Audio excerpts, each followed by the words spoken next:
Assalamualaikum dan salam sejahtera. Saya Nazri Kaha. Ini secara langsung analisis awani. Sejak banjir melanda negara pada hujung 2014 dan juga awal 2015, sudah memasuki minggu ketiga kita melihat pasca bencana banjir dan memasuki fasa ketiga pada ketika ini, iaitu fasa pemulihan.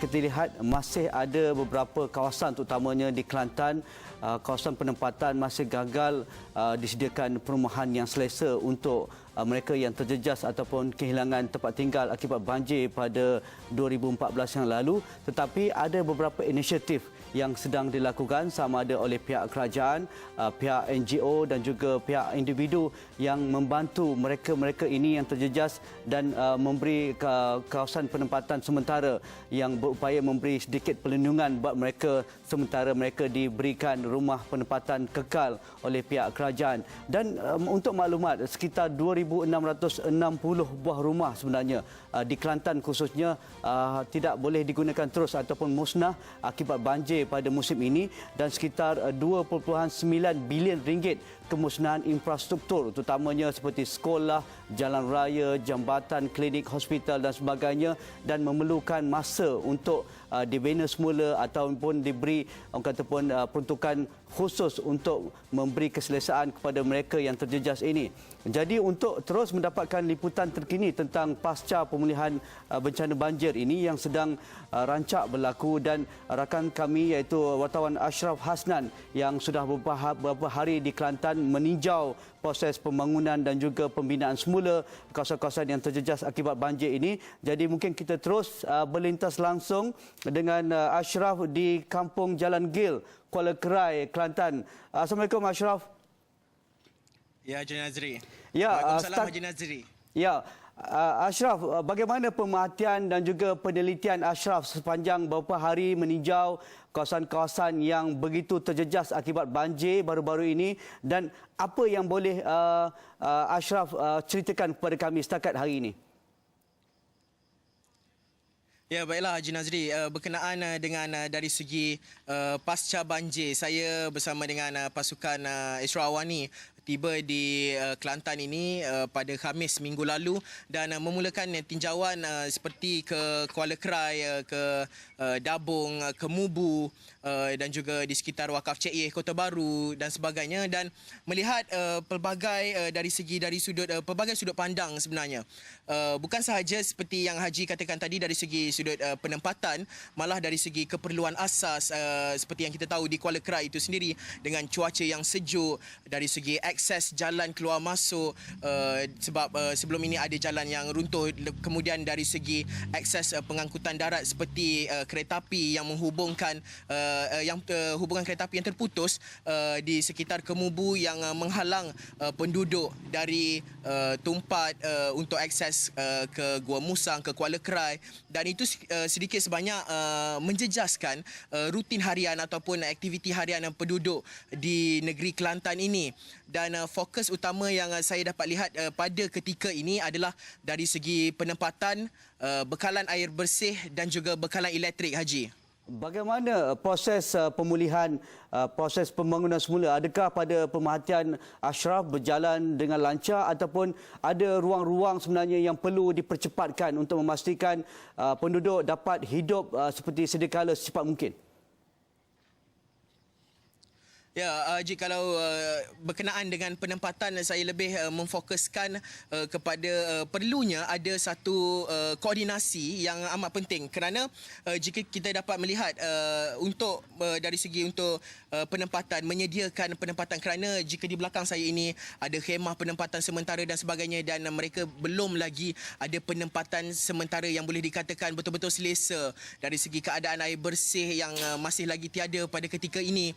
Dan itu menjelaskan, menunjukkan bahawa perlunya ada satu koordinasi dari segi pelibatan NGO yang terbabit, agensi kerajaan itu sendiri. Mungkin Jabatan Pembangunan Persekutuan perlu melihat dengan lebih terperinci bagaimana untuk menyusun atur mereka ataupun mangsa banjir ini supaya mendapat satu kediaman ataupun rumah sementara yang boleh dikatakan agak selesa daripada duduk di dalam khemah seperti ini, beralaskan tikar dan sebagainya. Mungkin perlunya ada satu inisiatif ataupun langkah proaktif yang lebih pantas mungkin diselaraskan oleh kerajaan sendiri untuk menyelaraskan semua NGO yang kini sedang bergiat dengan penuh usaha mereka berganding bahu untuk membantu mangsa banjir terutama di kawasan Kuala Krai yang kita semua tahu merupakan kawasan yang paling terjejas teruk pada ketika ini. Haji. Ashraf, semalam kita lihat laporan komprehensif yang begitu eksklusif ketika Ashraf berada di kawasan Kemubu. Kita tahu kawasan Kemubu merupakan satu tempat yang begitu terpencil dan akses asas mereka ataupun utama mereka adalah kereta api. Tetapi dengan kegagalan sistem kereta api untuk berfungsi akibat kerosakan sistem mereka dan juga akibat runtuhnya jabatan yang menghubungkan sungai antara kawasan tersebut, apa yang Ashraf boleh simpulkan keadaan mereka di kawasan Kemubu dan juga kawasan-kawasan yang bergantung harap kepada transportasi kereta api tanah Melayu ini? Ya, Haji, jika kita fokus di kawasan Kemubu dan juga Dabung, saya jelas boleh dikatakan bahawa memang ranap sepenuhnya ataupun segala unit kediaman, stesen kereta api dan juga landasan kereta api itu sendiri dipenuhi lumpur, dan lumpur sekarang sudah mula mengering dengan boleh dianggarkan setebal setengah meter, dan itu sedikit sebanyak mengganggu ataupun menjejaskan rutin harian mereka. Ini kerana pada ketika ini perlunya ada satu akses ataupun bantuan dari segi pengangkutan untuk membawa mereka, terutama warga emas, di mana hasil tinjauan saya sendiri ada di antara mereka warga emas yang menggunakan laluan kereta api, kemudahan kereta api itu sendiri untuk ke Hospital Kuala Krai, dan itu sedikit sebanyak boleh dikatakan perlunya ada satu pengangkutan ataupun akses yang sesuai yang boleh digunakan pada ketika ini untuk membawa mereka keluar daripada kawasan Kemubu itu untuk ke hospital dan sebagainya, untuk membeli barangan keperluan, sebab kita tahu semenjak pasca banjir ini peningkatan dari segi penyakit kencing tikus dan sebagainya, terutama golongan kanak-kanak, itu menjadi fokus utama pada ketika ini. Kesihatan perlu dilihat dengan lebih terperinci, Haji Nazri. Apa reaksi penduduk kampung di kawasan Kemubu semalam yang apa yang mereka kata pun ceritakan kepada Ashraf? Kalau anak sekolah, kalau nak pergi sekolah pun tak ada mood transportasi, tak ada tempat akses untuk keluar daripada kampung mereka. Betul. Apa yang mereka gunakan sementara ini? Ya, kebanyakan antara pelajar yang saya temui, pelajar sekolah rendah, mereka berjalan kaki menuju ke sekolah, boleh dianggarkan setengah kilometer ataupun agak lebih dekat, boleh mencecah hingga 1 kilometer daripada kawasan Kemubu itu hanya berjalan kaki, dan juga di seberang Sungai Kelantan, mereka perlu menyeberangi Sungai Kelantan menggunakan sampan ataupun bot untuk membawa mereka melintas ke kawasan Kemubu untuk akses ke sekolah berdekatan di kawasan tersebut. Dan kita perlu melihat apabila perlu melintas sungai dan sebagainya, itu sedikit sebanyak menjejaskan dari segi keselamatan pelajar itu sendiri, kanak-kanak yang boleh dikatakan berusia 7 hingga 12 tahun, pelajar sekolah rendah. Dan selain daripada itu, akses seperti yang saya katakan tadi kepada warga emas itu sebenarnya. Kita perlu melihat jika berlakunya kecemasan dan sebagainya, itu sedikit sebanyak perlunya satu akses ataupun pengangkutan yang boleh dikatakan menjadi transit untuk membawa mereka ke kawasan ataupun pusat bandar yang terdekat seperti ke Kuala Krai contohnya, Haji. Okey, Ashraf, terima kasih, dan kita terus menunggu laporan-laporan eksklusif dari Ground Zero di Kelantan. Dan selepas ini bersama Ashraf sebenarnya kita akan bersama dengan saudara Nur Azam Abu Samah, Naib Presiden 2 Mercy Malaysia, yang sedang bertungkus lumus para sukarelawan Mercy Malaysia melakukan proses-proses pasca pemulihan pembinaan semula banjir di Kelantan. Kita lihat yang pertama, jumpa lagi selepas ini.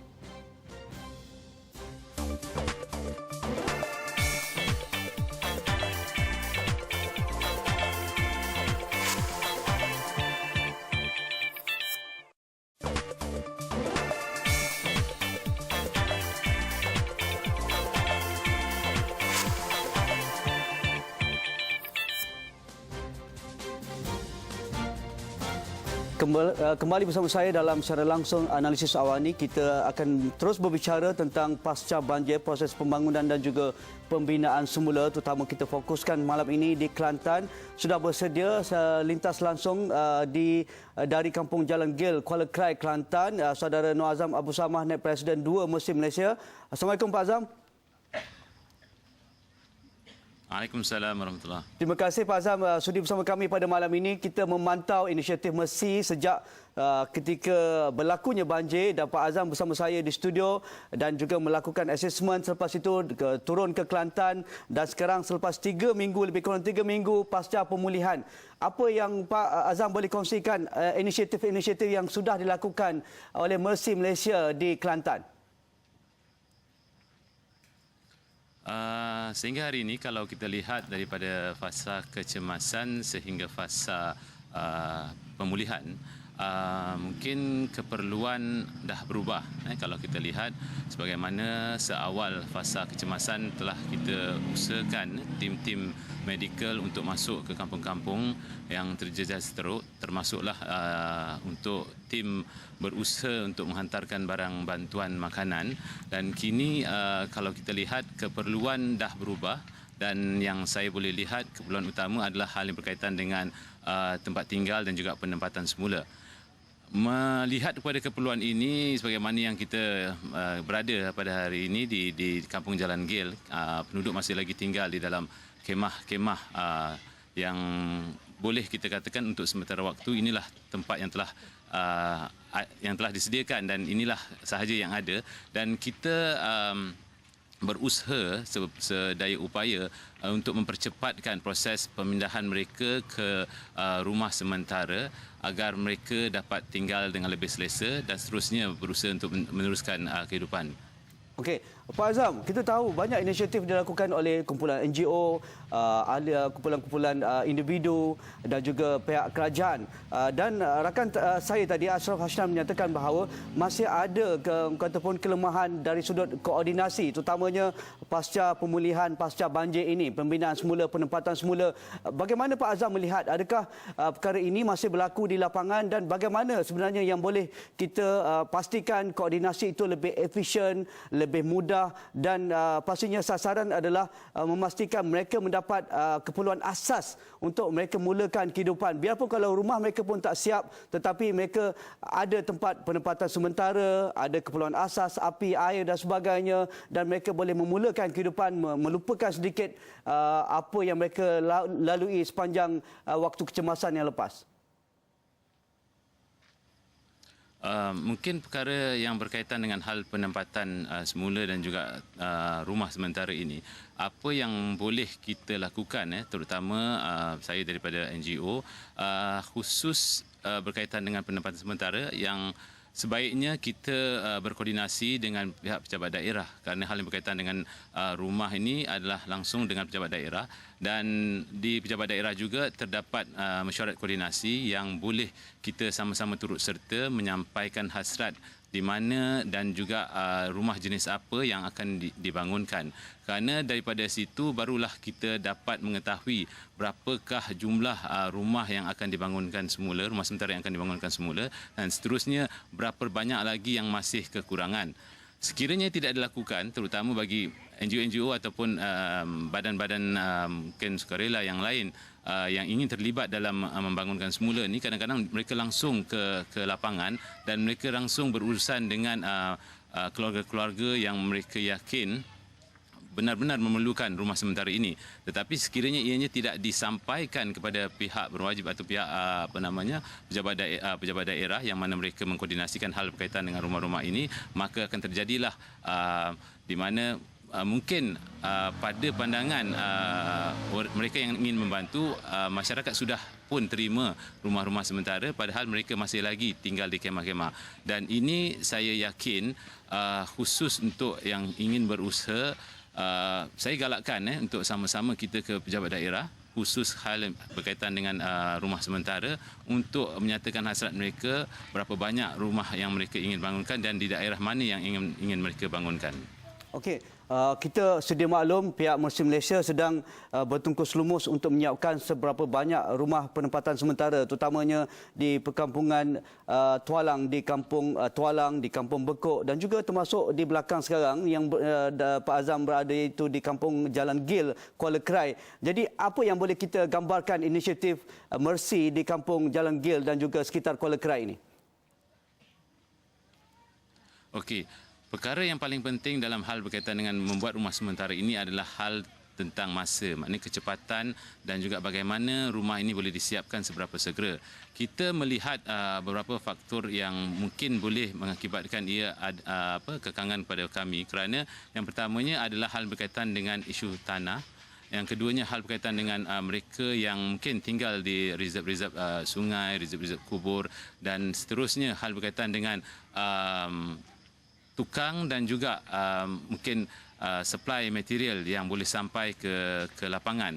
Dan ini semua kita kena gabungkan, perencanaan yang baik harus dilakukan dan kita sebenarnya secara konsep Mercy berusaha untuk menjalankan program rumah sementara ini sekali dengan projek livelihood program ataupun program yang boleh membuatkan masyarakat terus berusaha dan seterusnya boleh mendapatkan upah juga untuk membuatkan rumah-rumah ini.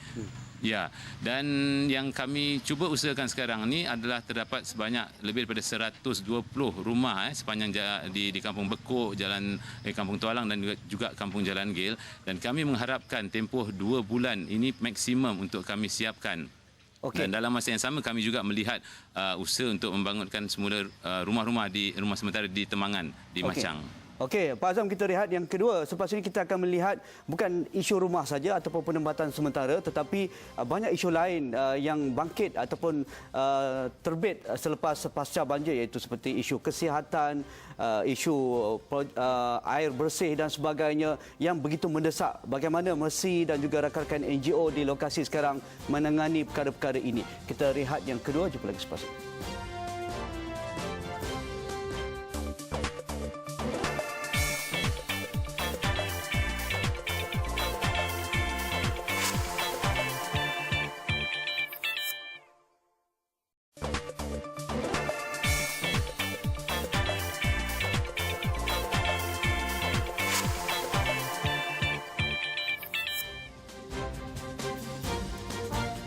Kita terus berlintas langsung sekali lagi bersama Pak Azam Abu Samah, Naib Presiden 2 Mercy Malaysia dari Kampung Jalan Gil, Kuala Krai, Kelantan.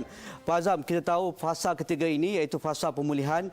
Banyak perkara yang perlu kita lihat, bukan hanya penempatan sementara, isu air bersih, isu bekalan tenaga ataupun bekalan elektrik misalnya, isu kemusnahan harta benda, perlu ada bahan-bahan asas di dalam rumah, isu pelajaran anak-anak ke sekolah, isu punca pendapatan, kebanyakan yang tinggal di Kuala Krai, di Machang, di Dabong, di Kuala Musang, mereka bekerja sendiri, bekerja petani dan sebagainya. Jadi holistik sifatnya, begitu luas skop pasca pemulihan. Tetapi Mercy ada pengalaman, iaitu dari sudut pengurusan bencana secara keseluruhannya. Jadi bagaimana Mercy melihat keutamaan-keutamaan ini dan diberi perhatian semua aspek ini? Mungkin yang saya selalu sebut, di antara perkara yang paling penting adalah bagaimana menyusunkan perancangan-perancangan yang boleh dibuat secara efektif dan mungkin boleh kita lihat secara strategik. Ya. Mungkin keutamaan yang diberikan sekarang ni, bagaimana kehidupan dari segi terutama dalam hal berkaitan dengan tempat tinggal dan juga hal-hal yang boleh membuatkan masyarakat terus bangun adalah perkara yang berkaitan dengan kesihatan. Dan hal yang berkaitan dengan kesihatan ini terutamanya kalau kita lihat sekarang ni, kami di Mercy Malaysia sedang berusaha untuk menyusun semula perancangan fasa pemulihan bersama dengan pihak kesihatan daerah. Dan perkara ini juga kami lihat satu perkara yang cukup penting kerana masyarakat yang memerlukan bantuan terutama dalam hal yang berkaitan dengan fasa rehabilitasi ataupun pemulihan ini, dia berkait maknanya tempat tinggal yang selesa, kesihatan yang baik, kebersihan, air bersih, kehidupan yang lebih teratur. Dan yang dikatakan maksud tadi mungkin yang lebih efektif, kita haruslah melakukan kerja-kerja ini secara kolaborasi yang mana saya yakin banyak pihak yang ingin terlibat. Ya. Tetapi mereka yang ingin terlibat ni sebagaimana yang saya sebut awal tadi, tidak ada koordinasi yang lebih tersusun, dan ini mungkin mengakibatkan maknanya keterlewatan ataupun keterbatasan apabila kita masih ingin melakukan kerja secara individu masing-masing. Ya. Dan terutama hal yang berkaitan dengan bangunan-bangunan masyarakat seperti banyak lagi surau ya yang mana yang telah hanyut di bawah air, bangunan-bangunan seperti Balai Raya, JT yang masih lagi belum dibaik pulih, dan bila saya tanyakan keadaan ini masih belum ada lagi yang mereka yang ingin turut serta untuk membaik pulih perkara-perkara tersebut, dan ini boleh menjejaskan kehidupan masyarakat yang sebagaimana sebelum banjir. Kerana kalau kita lihat daripada seberang sungai Sungai Kelantan yang sebelah sana ingin pergi ke sekolah, tapi JT tak ada. Ya. So ini mengakibatkan mereka sendiri sukar untuk berulang alik untuk ke sekolah. Dan ini semua hal ini tidak boleh kita pisah-pisahkan. Betul. Kerana kita tidak boleh hanya fokus pada satu perkara saja. Ya. Perkara ini haruslah dibuat secara koordinasi dan kolaborasi yang baik. Okey, dari sudut masa, kita rasa masa begitu mendesak, dan keadaan situasi kalau tidak diberi perhatian secepat mungkin memburuk dengan cuaca semakin sejuk di Kuala Krai, dan anak-anak perlu ke sekolah, sistem pengangkutan perlu diselesaikan untuk memastikan mereka mampu pergi ke sekolah pulang dengan selesa, keselamatan terjamin, kesihatan tidak kata pun terganggu dan sebagainya. Tetapi niat kita untuk membantu NGO di luar sana, para sukarelawan masih ada semangat, masih kuat untuk menderma dan sebagainya. Tetapi saya rasa apa yang Pak Azam ungkapkan tadi adalah koordinasi. Pak Azam boleh komen? Betul. Itulah saya yakin maknanya sekiranya kita mempunyai satu sistem yang mana mungkin kalau dari sudut pandang saya ada agensi yang benar-benar turun khusus untuk mengetuai hal yang berkaitan dengan koordinasi tentang keseluruhan perkara bantuan ini. Mana kita tidak boleh lihat penempatan hanya pada pejabat daerah saja, masjid hanya pada jabatan agama Islam, dan hal yang berkaitan dengan bangunan-bangunan lain pada majlis. So ini perlukan koordinasi. Maknanya di situ sendiri kita perlu ada satu agensi yang boleh mengetahui keseluruhan ini, dan data ini dibuat secara matriks. Maknanya kalau data ini kita boleh dapat daripada satu sumber, semua perkara-perkara yang terlibat tadi, kita yang NGO yang ingin membantu boleh memilih daripada satu data yang telah dibuat dengan rapi, dan ini lebih memudahkan. Maknanya mana-mana pihak, maknanya kita tidak tahu siapa yang ingin membantu, tapi sekiranya senarai ini ada, tentunya lebih mudah daripada kami pergi survey ke lapangan dan dapatkan data tu di lapangan. Maknanya kalau saya nak ke Temangan, ke Pasir Kelang, saya harus ke sana dulu. Selain daripada kalau kita data ni dah dikeluarkan dan tersenarai semua perkara yang rosak, yang rosak ringan, yang rosak berat, yang rosak total, dan ini lebih memudahkan badan yang ingin turut serta membantu. Ya, kita mengharapkan rakan-rakan Mercy dan juga para sukarelawan Mercy terus bekerja keras di lapangan, diberi kemudahan, diberi kekuatan, kerana masa mencuburai kita di lapangan. Biarpun sasaran untuk membina 120 buah rumah sementara untuk sekitar 6 hingga 9 bulan, berkeluasan 12 kali 20 besarnya, dan ini sekurang-kurangnya memberi kelegaan kepada mereka yang masih tinggal di dalam kemah dan memerlukan penempatan yang selesa sedikit sebanyak, dan kita mengharapkan mereka dapat dipindahkan ke pusat penempatan sementara ini secepat mungkin. Terima kasih Pak Azam atas masa yang diberikan, atas analisis ataupun ulasan yang diberikan. Itu tadi Saudara Nur Azam Abu Samah, Naib Presiden 2 Mercy Malaysia, lintas langsung dari Kampung Jalan Gil, Kuala Krai, Kelantan, dan sebelum itu tadi rakan saya Ashraf Hasnan, wartawan Astro Awani yang membuat pemantauan pasca pemulihan banjir di negeri Kelantan. Itu saja untuk malam ini. Teruskan bersama kami di Astro Awani. Anda boleh hantarkan komen anda di platform media sosial kami dan muat turun aplikasi astroawani.com di App Store dan juga Google Play. Sekian saja untuk malam ini. Assalamualaikum.